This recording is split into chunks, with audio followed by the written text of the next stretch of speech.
मिलेगा? जुपिटर है यहाँ पे मीन राशि का स्वामी, गुरु है नहीं है, मेष का स्वामी मंगल है, यस मंगल है। मंगल के अंदर मेष राशि के अंदर कौन कौन से नक्षत्र आते हैं? केतु, वीनस, सन। क्या तीनों में कोई भी है?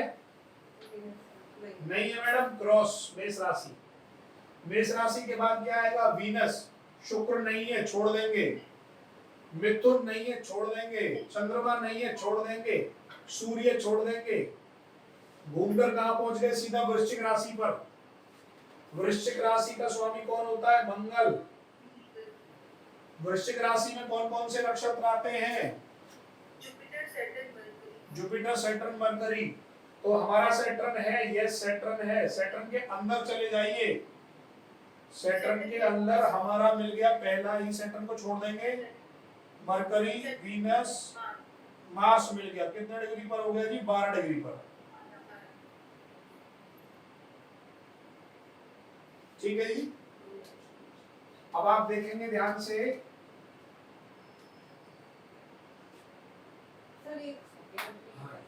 वृश्चिक का स्वामी मंगल था। हाँ जी ठीक है, हमने मंगल ले लिया, इसलिए उसने हमें यहाँ आने दिया। ठीक है, फिर हम लोग गए उसके स्टार लॉर्ड पर शनि। ठीक है, यस। तो अब शनि में शनि भी तो हमें मिल गया ना। हाँ तो मिल गया, सेम में सेम रिपीट नहीं करना। अच्छा, सेम में सेम रिपीट। यहाँ आगे पीछे हो रहा था इसलिए ले लिया था। देखो ये फर्स्ट लेवल पे था, थर्ड लेवल पे, इसलिए ले लिया था। बट सेम में सेम नहीं लेते। ठीक है, मंगल आया 12 डिग्री 6 मिनट पे। हाँ जी लिख लीजिए। ये दो ही लैंडिंग बनेंगी, क्योंकि वृश्चिक के बाद धनु नहीं आएगा और मकर पे आप थे ही यहीं पर चल के रिपीट हो गई कहानी। तो दो ही इवेंट लिख लेंगे इस केस में। अब देखिए, सबसे पहले आप नोट कर लीजिए, आप कहां पे खड़े थे? मकर लगन पे खड़े थे 24 डिग्री पे। 6 डिग्री तो ये हो जाएंगे। अब ये कौन सी लगन थी आपकी? कुंभ। तो आप पहुंच गए कुंभ के कितने? 10। तो 16 डिग्री पे एक इवेंट मिल गया आपको।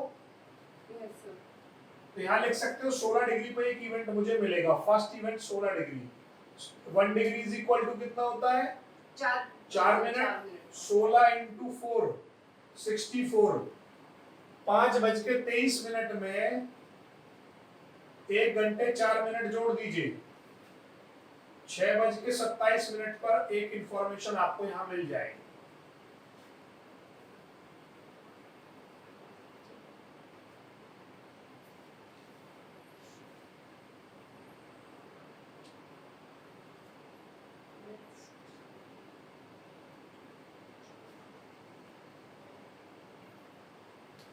ठीक है, ऐसे ही आप दूसरी निकाल पाएंगे?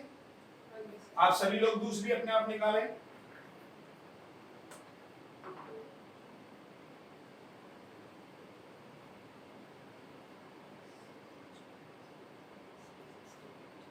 फिर 268 डिग्री आ रहा है। टाइम निकालें।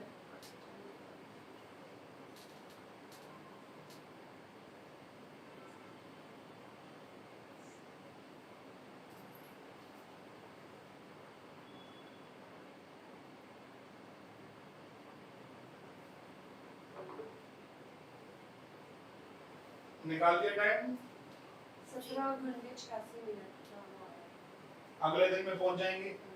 5 सितंबर को लगभग 12:28 आ जाएगा।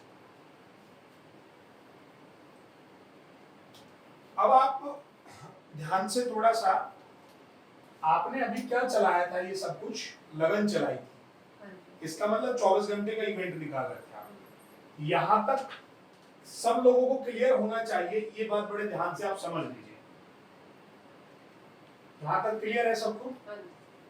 अब एक बात मैं एक ऐसी बताने जा रहा हूं जिससे जो मेरे अभी दिमाग में बार स्ट्राइक कर रही है कि ऐसा क्यों हो रहा है, ऐसा क्यों हो रहा है।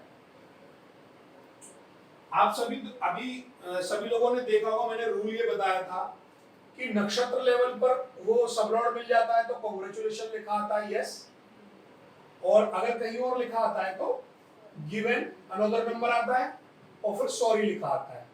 तो आपके केस में आपको मून मिला था 63 नंबर का, ध्यान हो तो 63 नंबर पर क्या मिला था? हाँ जी। मून मिला था, हाँ जी, वो मून राशि पे था। और मून जो है मून राशि था, हाँ जी। तो सॉफ्टवेयर में क्या मिलना चाहिए था? गिवन गिवन अनदर नंबर, हमने किया भी यही था, परंतु सॉफ्टवेयर क्या लिखा दिखा रहा है? सॉरी। व्हाट? सॉफ्टवेयर दिखा रहा है सॉरी। अब वो क्यों दिखा रहा है? वो हमसे एडवांस है, क्योंकि एक बार उसमें रूल डाल दिया, हम तो भूल सकते हैं बट वो भूल नहीं सकता। कल जो है क्या नाम है हमारा, जो है मैडम का एक क्वेश्चन था रात को, जो है मैडम ने किसी ने मंजू मैडम का एक क्वेश्चन था कि वक्री प्लेनेट कैसे काम करते हैं।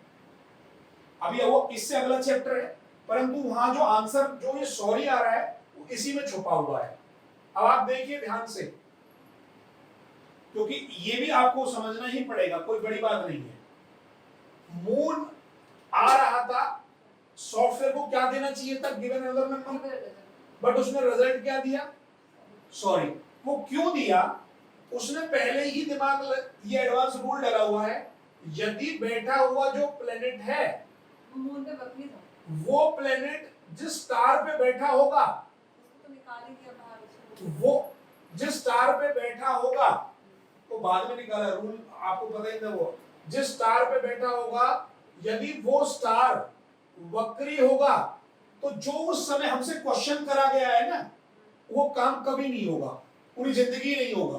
अच्छा, दोबारा रिपीट करता हूं, बड़े ध्यान से सुनना, घबराने की जरूरत नहीं है, क्योंकि अभी इससे अगली क्लास में वक्री प्लेनेट का पूरा चैप्टर आएगा, उससे और भी आसान हो जाता है समझना। परंतु अभी सॉफ्टवेयर सॉरी दे रहा है तो घबराने की क्यों जरूरत है? क्योंकि आप पूछना चाहिए था, किसी ने पूछा ही नहीं। अभी मेरे दिमाग उधर गया तो मैंने देखा सॉरी लिखा आ रहा है।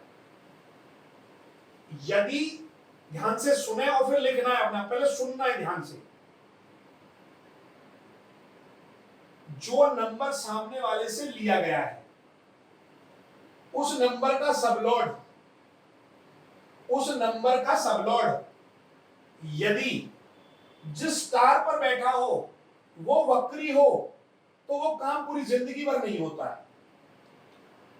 कुछ तो होता है, थोड़े टाइम के लिए मना कर दिया, वो पूरी जिंदगी नहीं होगा। दोबारा रिपीट करता हूं, जो हमारा सबलॉर्ड वाला प्लेनेट है, 63 नंबर का सबलॉर्ड प्लेनेट कौन था? मून। यदि वो मून ऐसे किसी प्लेनेट पे बैठ जाए जो वक्री हो उस करंट टाइम पर, तो वो कभी हमारा काम नहीं होने देगा।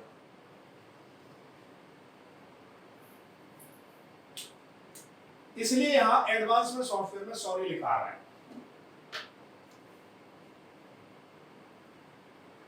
वक्री प्लेनेट की थ्योरी क्या कहती है? जिस समय सामने वाले ने क्वेश्चन किया, उस क्वेश्चन से रिलेटिव हाउस का सबलॉर्ड, मेरे पास अभी मान लो कोई आया और उसने अपनी मैरिज की बात करी, हमने कोई दिन, चलो उसकी जन्म कुंडली ही सही और चाहे हॉररी कोई भी सही, 7वें भाव का सबलॉर्ड जो प्लेनेट है यदि वो वक्री होगा, वो प्लेनेट वक्री हो कब? वर्तमान में भी, तो उसका काम नहीं होगा जब तक वो मार्गी ना हो जाए। अभी आएंगे धीरे, घबराओ मत, ये थोड़े से टेढ़े टेढ़े वर्ड है। अब जैसे सर अगर मान लो अगर इस टाइम किसी ने संतान के रिलेटेड अगर कोई क्वेश्चन पूछा होता तो हम लोग फिफ्थ हाउस देखते हैं उसके लिए, फिफ्थ हाउस का सबलॉर्ड देखते हैं। फिफ्थ हाउस का सबलॉर्ड उसमें क्या है? हाँ, अभी हम अब ये फिफ्थ हाउस का सबलॉर्ड तो हम हॉररी चार्ट में लगाएंगे। यहाँ तो रूलिंग प्लेनेट में हमारे पास 1 to 12 वो है ही नहीं, बट यहाँ क्या है? यहाँ नंबर है मैडम। उसने संतान का क्वेश्चन करा, आपने उससे नंबर मांगा, उसने 63 दिया, 63 का क्या हो गया? मून। अब हमें केवल ये देखना है कि ये मून जिस नक्षत्र पर बैठा है यदि ये वक्री है तो ये काम ही नहीं होगा, इसे संतान ही नहीं होगा। मतलब इस टाइम अगर उसने संतान का क्वेश्चन तो नहीं होगा, नहीं होगा, ठीक है। तो यहाँ आरपी में भी वक्री प्लेनेट का रोल होता है। आपको यहाँ कस्प टेबल देखने की जरूरत नहीं है, केवल आप उस नंबर के सबलॉर्ड प्लेनेट को देखेंगे, वो किस नक्षत्र पर बैठा हुआ है। यदि वो नक्षत्र प्लेनेट वक्री है तो ऑटोमेटिकली क्रॉस हो जाएगा, आगे बढ़ने की जरूरत नहीं, काम नहीं होने देगा वो कभी। सर सपोज कि मानो उसने जैसे आज वाला क्वेश्चन पूछा, मानो कल दोबारा से पूछ ले, और कल मानो कि वो रेट्रो पे ना हो, मतलब वो उसमें ही आ गया। आपको ये बता दूं, जिस समय फर्स्ट टाइम ये किया जाता है वही पूरी जिंदगी भर लगता है। इसका जीता जाता एग्जांपल है, आप सब लोग गूगल पे जाना, सलमान खान की कुंडली सर्च करना, खूब उसमें जो मैरिज की कुंडली बनती है खूब आ रहा है, वहां पे 5 भी आ रहा है, 9 भी आ रहा है, 11 भी आ रहा है, मैरिज तो दिख रही है।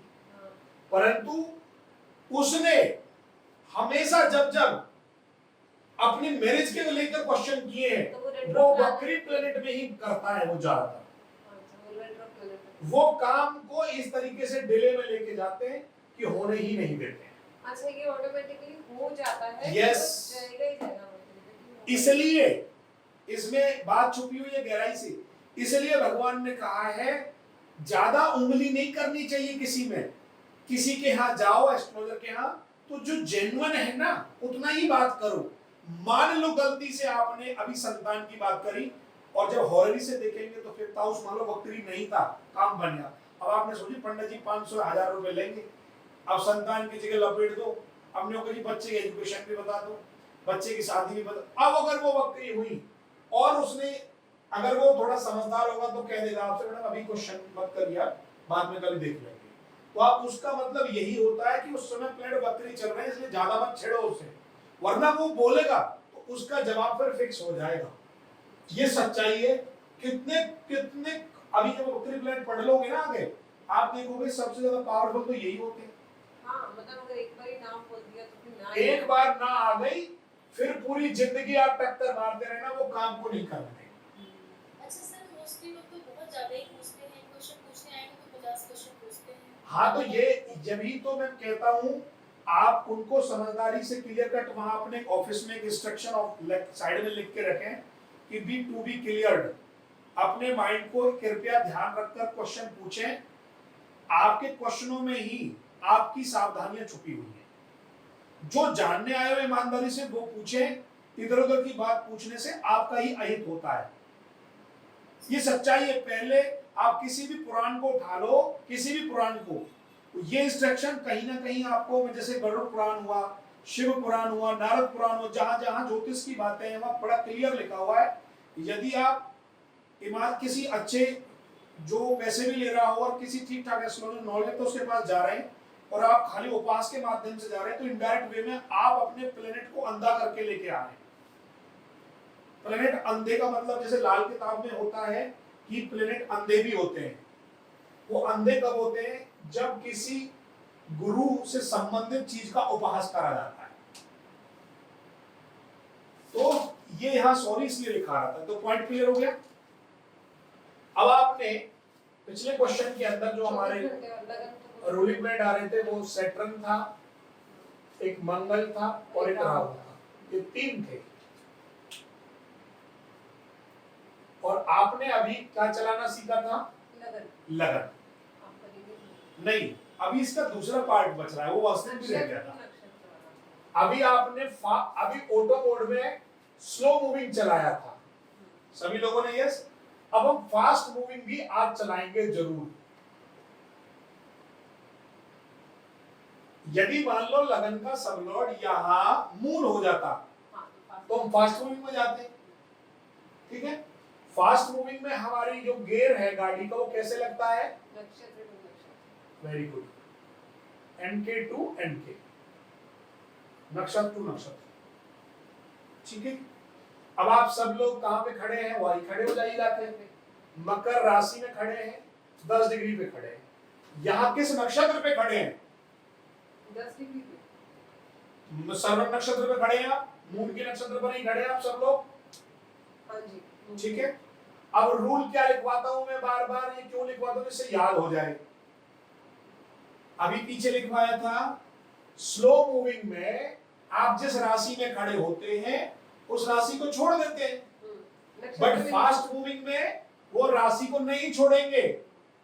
क्या करेंगे? अगले नक्षत्र पर ही जाएंगे। मैडम,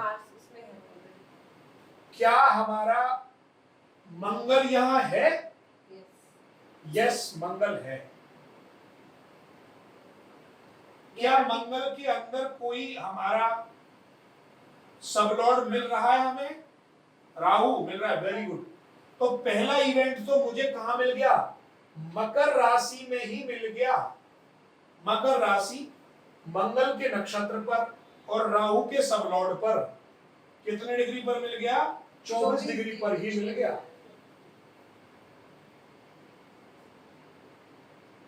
ठीक, अब देखना आगे। अब यदि मान लीजिए आप घर के मालिक हैं और कोई घर में नौकर आपका गेट पे बैठा हुआ है, कोई बड़ी बात नहीं है, मालिक आप हैं, नक्षत्र नौकर है। अब आप मकर के बाद कौन सी राशि आएगी? कुंभ। तो क्या हम कुंभ राशि से पूछेंगे या उसके नक्षत्र से पूछेंगे? किससे पूछेंगे? नक्षत्र ज्यादा पावर। अब आप कैसे मूव कर रहे हो?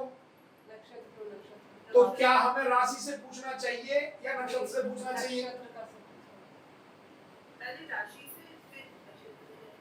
हमेशा ध्यान रखना, पहले मालिक से पूछना पड़ता है, बिना, चाहे स्लो हो और चाहे फास्ट हो, बिना इसकी एंट्री के आप घर में नहीं घुस सकते। ये तो वहां बैठे हुआ द्वारपाल है। तो क्या कुंभ राशि का स्वामी शनि हमें एंट्री दे रहा है? यस, दे रहा है। अब क्या उसमें पहला नक्षत्र हमें मिल रहा है? मिल रहा है। तो कुंभ राशि, मंगल का नक्षत्र और सबलॉर्ड किसका हो जाएगा? एक भी नहीं मिल रहा sublord.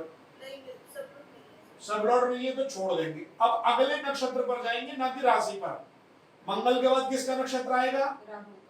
Very good, Rahu and Saturn.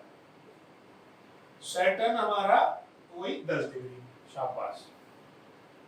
अभी तीसरा इवेंट निकालने के लिए क्या करेंगे? अगले नक्षत्र पर जाएंगे, ना कि राशि पर। तो राशि कौन सी है? नक्षत्र कौन सा होगा? जुपिटर है क्या यहाँ पर? नहीं है, छोड़ देंगे जी। अगली मीन राशि का स्वामी कौन है मैडम? जुपिटर नहीं है। जुपिटर नहीं है। अब देखो यहाँ बड़ा ट्रिक है। क्या मुझे अंदर, जब वो जाने ही नहीं दे रहा, तो क्या मैं जा पाऊंगा? जब मैडम जुपिटर मालिक ही नहीं है, प्रेजेंट मालिक ही नहीं है, तो मैं क्या जा पाऊंगा? नहीं जा सकते आप। आपको इन तीनों नक्षत्रों पे जाने की जरूरत नहीं। अगली राशि पे पहुंचिए। मेष का स्वामी कौन है? मंगल। मंगल में पहला नक्षत्र कौन है? केतु है? तीनों नहीं है मैडम, तीनों नहीं है। तो फिर हम कैसे करें? वृषभ में भी नहीं जा सकते, मिथुन में नहीं, कर्क में नहीं। दोबारा लौट के कहां पहुंचोगे? मकर, वृश्चिक राशि में पहुंच जाइए। वृश्चिक राशि, सैटर्न नक्षत्र और मंगल सबलॉर्ड। वृश्चिक राशि, सैटर्न नक्षत्र और मंगल सबलॉर्ड। कितने डिग्री पर है मंगल? 12 डिग्री। ये आपके इवेंट आ गए।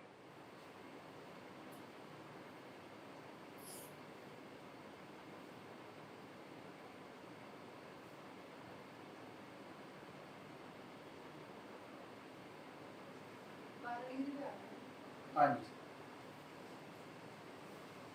सर, अब जैसे इसमें हमें बोलो बोलो। सबसे 24 में से 10 को माइनस करके 14 लाएंगे ना? पहले इवेंट में 10 तक चल चुके हैं। 10 तक चल चुके हैं मैडम। अब हमें 24 में से 10 माइनस कर दो सीधा। 14 लाएंगे। पहला आ गया 14 डिग्री पर इवेंट। अगला इवेंट हमारा कुंभ पर है, तो कुंभ राहु सैटर्न। तो यहाँ से चले 10, तो 20 डिग्री, वो 10 से 30 डिग्री ये हो गया। ये 30 डिग्री पर ये आ जाएगा। और ये पीछे कैलकुलेट करके रखा था, कितना आ रहा था आपका पिछले वाले में से? 268। ये 268 पर आ गया। इनको घंटे मिनट बना लो।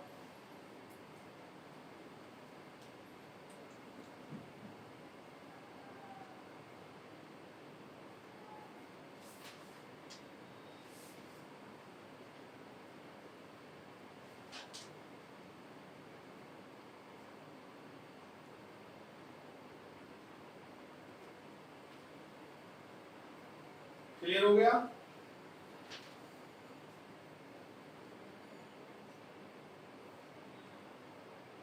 ठीक है, अब हम आते हैं, अभी आपने क्या देखा, लगन को मूव कर रहे हैं स्टूडेंट फास्ट। अब हमारा जो दूसरा टाइटल है वो है चंद्रमा को मूव करना। आपका कॉन्ग्रेचुलेशन, आपको पता चल चुका था काम हो रहा नहीं हो रहा, बट उसने पूछ लिया जी मेरा काम किस दिन हो जाएगा।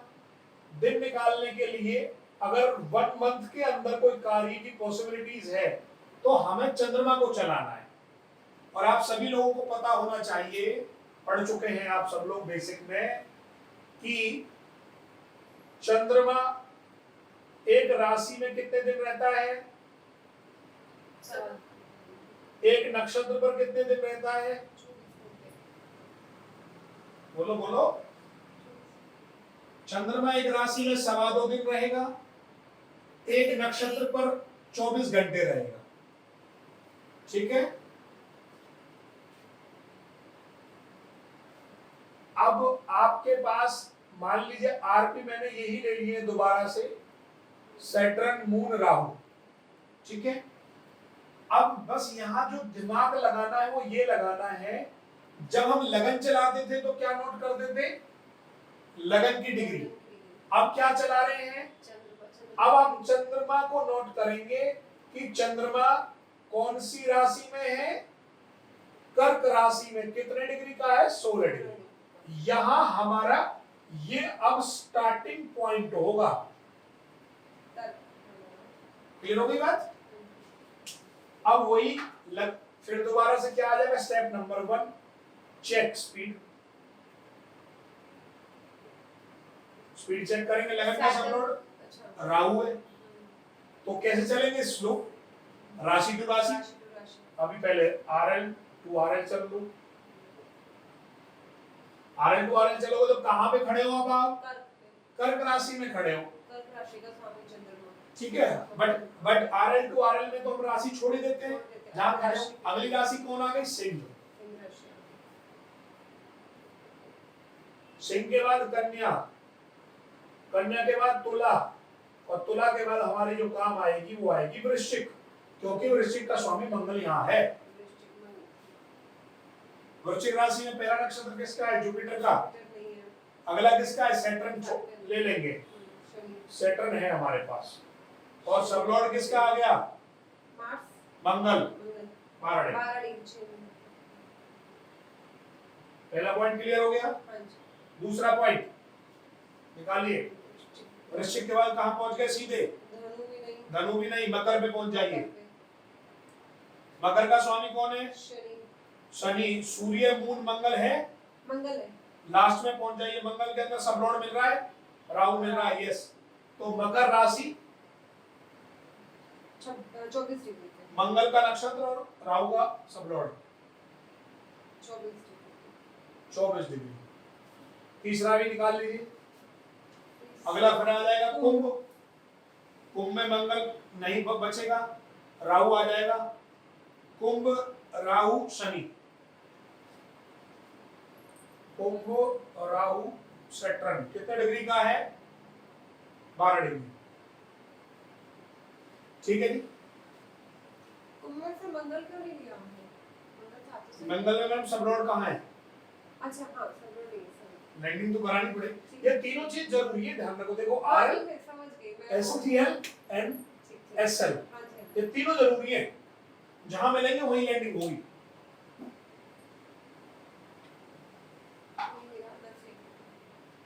ठीक है जी। 10 डिग्री भी नहीं मिला शनि, 10-26 पे।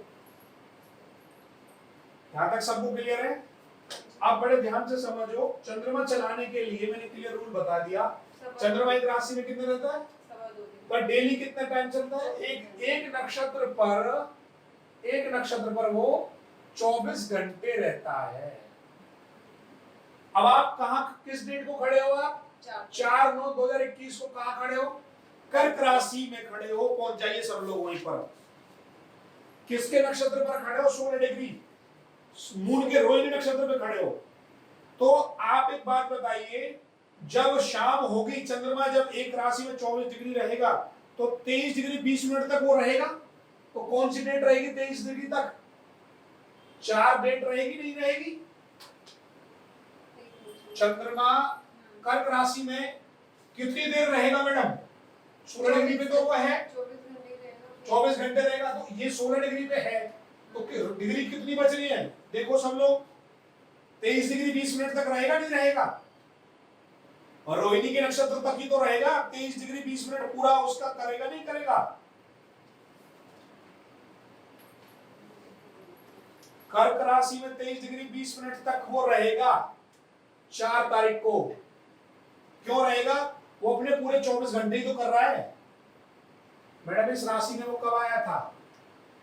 वो आया है कहां से? पढ़ो, 10 डिग्री से आया है। देखो जो ब्रेक हो रहे हैं, नक्षत्र हो रहे हैं ब्रेक, ये देखो ये यहां पर है कर्क राशि में। आप चंद्रमा आपका 16 डिग्री का है, जुपिटर इसको मत देखो, ये देखना नक्षत्र देखना केवल आप। तो पुष्य नक्षत्र पर है वो, ठीक है, कर्क राशि में 16 डिग्री पुष्य नक्षत्र पर। तो वो 16 डिग्री 40 मिनट तक अपना टाइम पूरा करेगा। यहाँ 16 डिग्री 40 मिनट तक मैडम वो 4 तारीख को रहेगा। जैसे ही रहेगा डेट बदल जाएगी, हम 5 आ जाएंगे। ये एक दिन है, ये दूसरा दिन।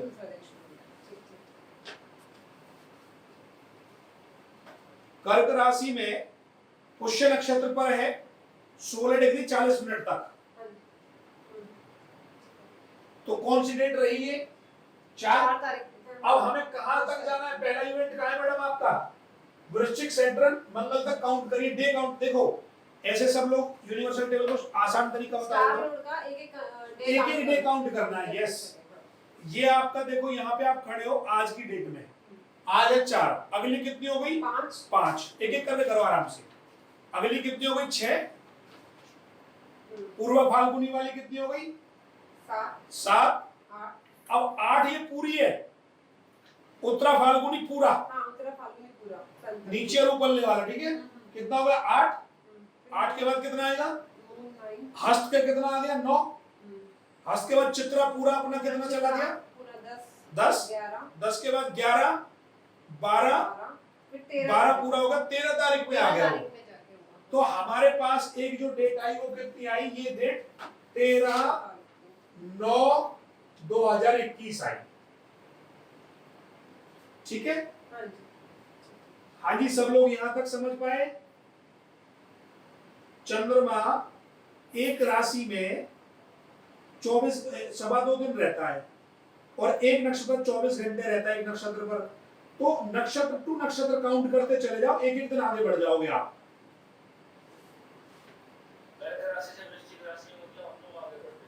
हाँ, नक्षत्र गिनते चले जाओ, दिन काउंट हो जाएंगे।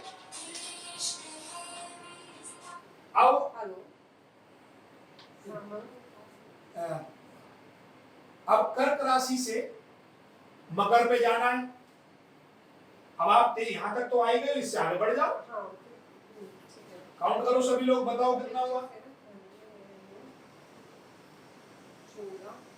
काउंट करो, शाबाश।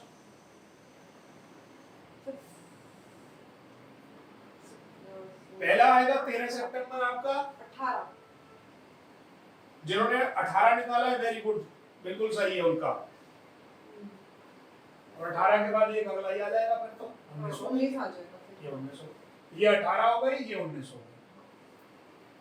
तो जब हम महीने की बात करेंगे, क्योंकि एक महीने के अंदर निकालना था टाइम मैडम, तो पहला इवेंट तो उसको कितने तारीख को मिल जाएगा? 13 को, दूसरा 18 फिर 19, ठीक है। यहां तक किसी भी को कोई डाउट क्लियर कट पूछ लीजिए। सर मेरे को ये तो समझ आ गया कि एक नक्षत्र एक दिन को, तो ये जब हम पहला चले थे 16:40 जहाँ पर हम खड़े थे, तो हमने उसको खत्म कहाँ किया? मतलब 30 माइनस हम 16 खड़े नहीं मैम, 30 क्यों माइनस करेंगे? कोई बस 13 डिग्री था ना, तो 13 हो गया ना। नहीं मैडम, वो 13 नहीं था। आप देखो कर्क राशि पे जाइए पहले। जी। कर्क राशि में देखिए आप खुद कहां खड़े हो। कर्क राशि में 16 डिग्री पे खड़े हो, और वो खत्म कहां पे हो रही है? वो नक्षत्र कहां पे खत्म हो रहा है? पुष्या। वो हमारा 18 पे खत्म हो रहा है। नहीं मैडम, 16:40 पे ही खत्म होता है। 16 पे ही खत्म हो रहा है सर, सॉरी 16 पे खत्म 16 पे नहीं, 16 डिग्री 40 मिनट पे खत्म होगा। हाँ जी 16:40 तो इसका मतलब हमारा नक्षत्र उस दिन का खत्म हो चुका है। अभी थोड़ी देर बाद जब आप देखेंगे, सब लोग आप अपने मोबाइलों में भी देख लेना। अभी हमने टाइम कितने बजे का लिया है, जैसे यहाँ 5:23 का लिया है, तो लगभग अप्रोक्सीमेट 5:50 के आसपास ये नक्षत्र ही खत्म हो जाएगा। फिर अगला आ जाएगा, अगला हमारा अपने आप ऑटोमेटिकली डे काउंट हो जाएगा अगला। अच्छा, तो इसलिए हमने अगला दिन काउंट कर दिया, इसे 5 मान लिया। हाँ जी, मतलब इसको 4 मान लिया जो आज की डेट थी। ठीक है 5, फिर तो नक्षत्र वाइज हम डेट काउंट करते चले जाएंगे। यस। और अगर नहीं क्लियर हो रहा है तो सॉफ्टवेयर में आप सब लोगों ने जिन जिन के पास है वो वहां से डायरेक्ट भी तो उसको समझ सकते हैं, लगा हुआ है। सॉफ्टवेयर जैसे हमारे पास नहीं है तो हम कैसे लिख सकते हैं? अभी थोड़ा सीखो, कोई बात नहीं, आ जाएगा कोई बात नहीं है। आप एक दो क्वेश्चन सॉल्व करेंगे तो ये हो जाएगा, बड़ा क्लियर है। और कराऊं आप चिंता ना करो। फिर अभी ना कल इन्हीं से रिलेटेड प्रैक्टिस ही करेंगे। हाँ, यही अभी तो चलने नहीं चाहिए, अभी तो खत्म नहीं हो रहा है चैप्टर बहुत बड़ा। अभी रूलिंग प्लेनेट में भी आप क्या चलाना सीख रहे हो, चंद्रमा, फिर सूर्य सीखोगे, उसके लिए अलग विधि है, फिर आप जुपिटर को सीखोगे, फिर सबको मिलाकर एक बार चलाओगे 3। आपने फिर जुपिटर को चलाया, पहले जुपिटर देगा एक डेट, उन डेट को क्वालिफाई करेगा सूर्य, बड़े ने दे दी, जुपिटर ने कह दिया कि जी मैं ये साल ओके करता हूं। ठीक, साल के अंदर महीने में कौन बताएगा, सूर्य, महीने के अंदर डे कौन बताएगा, चंद्रमा, और डे के अंदर घंटे कौन बताएगा, लगन। फिर चारों को एक सीक्वेंस में लगाना, उसको बोलते हैं रिकर्सिव मेथड। बड़े से छोटा, छोटे से बड़ा, छोटे से बड़ा, बड़े से छोटा, ऐसे लगा देना। उससे निकली हुई डेट 100% गलत नहीं होगी, वो बिल्कुल करेक्ट है। इन डेटों में जो अभी बता रहा हूं, एक आध दिन का डिफरेंस हो सकता है, पर ये भी गलत नहीं होती, ये भी एक्यूरेट ही मिलती है। अभी मैंने केवल आपको डेट निकाल के छोड़ दिया है। अभी मैंने डेट फाइनलाइज करने का तरीका नहीं बताया है। हाँ, है ना, नहीं डेट तो हो गई, 13 तारीख हो गई, बट इसको भी फाइनलाइज जस्टिफाई करते हैं कि ये भी जस्टिफिकेशन में जाएगी कि आप चेक कर सकते हैं खुद इसे रिवर्स मेथड लगा के। अभी वो बताऊंगा बाद में, पहले हम डेट निकालकर सबको बराबर खड़ा कर देना। तो इसमें आपने सबसे पहले लगन को चलाया, लगन के बाद चंद्रमा चलाया, चंद्रमा आप स्लो मूविंग में चला चुके हैं, सेम आप फास्ट मूविंग में भी से ऐसे ही चलाएंगे, राशि टू राशि तरीके से। तो ये जो रूलिंग प्लेनेट है, ये रूलिंग प्लेनेट आपको क्या क्या इंफॉर्मेशन दे रहे हैं, किसी भी व्यक्ति के क्वेश्चन के जवाब को दे रहे हैं, हाँ या ना में काम हो रहा है नहीं हो रहा। लगन का सबलॉर्ड आप देखते ही बता देंगे वो आपके आरपी में स्ट्रॉन्ग पोजीशन पर आ रहा है नहीं आ रहा है, आप बता सकते हैं। अब मैं थोड़ी सी जो बात बताने जा रहा हूं वो ये बताने जा रहा हूं कि थोड़ा सा बता देता हूं उस बात को, क्योंकि आजकल लोग एडवांस लेवल पे भी चले हुए हैं।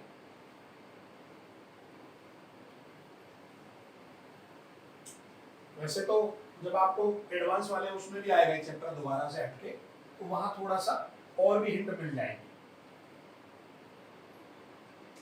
आज अभी मैंने आपको 6 आरपी लिखवाई थी, पहले लिखवाई थी आपको लगन राशि लॉर्ड, लगन नक्षत्र, लगन सब लॉर्ड, फिर लिखवाया था मून आरएल, मून एनके और डे लॉर्ड। तो लोग क्या कहते हैं, ये फंडामेंटल है केपी का, ये लिखे हैं केपी के अंदर प्रॉपर, बट लोगों ने दिमाग लगा के क्या कर दिया, उन्होंने कहा कि जब इन औरों की जरूरत नहीं है तो हम पावर जो है, पावरफुल जो है उन्हीं को ले लेते हैं, बाकी की जरूरत ही नहीं। अब मैंने पावरफुल कौन कौन सी बताई थी आपको, लगन नक्षत्र बताई है, मून नक्षत्र बताई है, और लगन सब लॉर्ड, ये 3 बताई है। तो लोग क्या करते हैं, इन तीनों को ही लेकर आरपी रन कर देते हैं, बाकी को नहीं लेते हैं। ठीक है, तो लोग क्या कर रहे हैं आजकल जो एडवांस लेवल पे काम कर रहे हैं, वो इन 3 आरपीओ को लेंगे केवल, ये 3 स्ट्रॉन्ग आरपी हो गई, इन स्ट्रॉन्ग आरपीओ को लेकर वो रन करना शुरू कर देते हैं। परंतु इस केस में मैं ये कहूंगा कि केवल ये सन के केस में, सूर्य को चलाने के केस में ओके, बाकी सब में गलत आंसर देती है। जो लोग जितना प्रैक्टिस करेंगे उनको समझ में आ जाएगी। ये केवल सन के केस में, डेट निकालने की केस में डे काउंट करेंगे, जहां हम डे काउंट चलेगा हमारा। अभी आपने मून के केस में भी डे ही काउंट करे एक तरीके से, ठीक है, 1 मंथ में। ये केवल जो 3 स्ट्रॉन्ग आरपी लेकर डायरेक्ट खाली 3 पर काम करते हैं, ओनली 3 पर काम करते हैं, वो केवल हम सूर्य के केस में लेंगे बस। तो बाकी सब में अभी आप ऐसे ही चलो। तो कुछ वीडियो आप देखते होंगे इधर उधर, तो मन में आएगा कि वो तो स्ट्रॉन्ग पे ही काम करते हैं, ऐसा भी हो सकता है। तो आपको स्ट्रॉन्ग की बजाय अभी सारे लेकर चलोगे तो ज्यादा रिजल्ट अच्छा मिलेगा।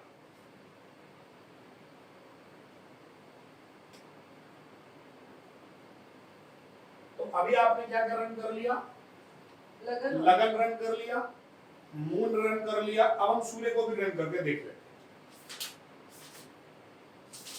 सूर्य को चलाना, ये क्यों चलाते हैं जी हम? 1 ईयर की उसकी आपने लगन चलाई 24 घंटे के लिए, 1 मंथ के लिए क्या चलाया आपने? मून। 1 ईयर के लिए क्या चलाओगे? सन। तो ये 1 ईयर के लिए है, फॉर 1 ईयर, ठीक है। अभी हमारा एग्जांपल वही ले लेते हैं दोबारा से। क्या था वो आरपी? सैटर्न, मार्स और राहु, मंगल, ये 3 ही आरपी हमारी चली आ रही है। हमने एक ही क्वेश्चन पे सारे लगा दिए। अब वही से ट्रिक, जब हम सूर्य को रन करेंगे तो किसको नोट करेंगे? सूर्य कहां पर है? सूर्य कहां पर है, सबसे पहले ये पता होना चाहिए। सूर्य हमारा जो बैठा है आज की डेट का, वो कहां बैठा हुआ है? सूर्य लियो में बैठा है 18 डिग्री का, ये नोट कर लीजिए। सन लियो के अंदर है 18 डिग्री, बस इतना नोट कर लीजिए, ठीक है। अब वही चेक स्पीड, लगन का सब नोड राहु था, तो RL टू RL चलेंगे, सिंपल है। RL टू RL चलना होगा हमें। इसको छोड़ के नेक्स्ट लेंगे। अब हमें RL टू RL जब चलेंगे तो कैलकुलेशन करेंगे अपनी सिंपल। कैलकुलेशन कैसे करेंगे? देखिए, कन्या में आपने नोट कर लिया सूर्य कहाँ खड़ा है, लियो। हाँ जी। क्या वो कन्या में हमारा बात बनेगी? नहीं, नहीं बनेगी। तुला में बनेगी? नहीं, नहीं। वृश्चिक, सॉरी जी सर, हमारे कुछ मेडिकल इमरजेंसी आ गई है, तो मुझे जाना पड़ता है सर, सॉरी कोई बात नहीं, आप चले जाइए। सर। ये मिल सकती है वीडियो बाद में मुझे? हाँ हाँ, मैं दे दूंगा, ये एजेंट ट्रांसफर करा दूंगा। ठीक है, ये काम करो। ओ, आप देखिए, हमने वृश्चिक राशि में पहुंच गए। वृश्चिक राशि में जुपिटर नहीं, छोड़ देंगे, सैटर्न है, और फिर मंगल, कोई और फिर 12 मंगल। डिग्री कितना डिग्री हो गया? पे, 12 डिग्री। 12 डिग्री, ठीक है जी। यहाँ तक क्लियर होगा सबको? अगला इवेंट कहाँ निकलेगा? वही से मकर में निकलेगा। मकर में निकलेगा। मकर अगला आ जाएगा मंगल, और फिर इसमें आ जाएगा और अपना आ जाएगा राहु 24 डिग्री। 24 पे। क्लियर है? हाँ जी। मकर के बाद कुंभ। कुंभ में हमारा वही राहु, और राहु में हमारा सैटर्न 10 डिग्री। ये हो गया, ठीक है जी। अब आप क्या चला रहे हो? सूर्य चला रहे हो। अब सूर्य की क्या ट्रिक है? आप देखिए, इधर सूर्य जो है रोजाना 1 डिग्री रोज चलता है। सिंपल फॉर्मूला क्या बन गया? 1 degree is equal to 1 day. सूर्य रोज चलता है 1 डिग्री, तो 1 degree is equal to 1 day. बड़ा सिंपल फंडामेंटल बता दिया। अब आप कहां खड़े थे मैडम? सन लियो पे थे ना। लियो में 18 डिग्री, इसकी डिग्री कैलकुलेट कर लो तो 30 डिग्री तक ये चलेगा।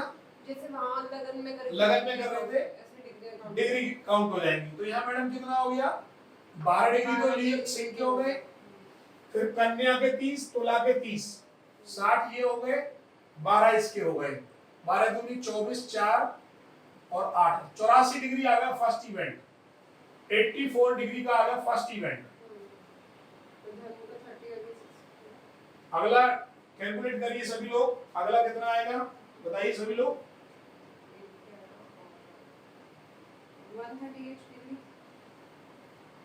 138 आ गया। अगला नेक्स्ट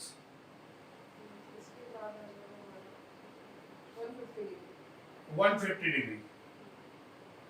अब सिंपल देखिए, अब आपका पहला इवेंट है 84 डिग्री पर, तो कितने दिन बाद हो गए, या 84 दिन बाद। आप कौन से महीने में खड़े हैं आप बताइए, जब हमने क्वेश्चन किस तारीख को लिया है, आज की डेट में सितंबर में लिया। क्या है 4 सितंबर 2021।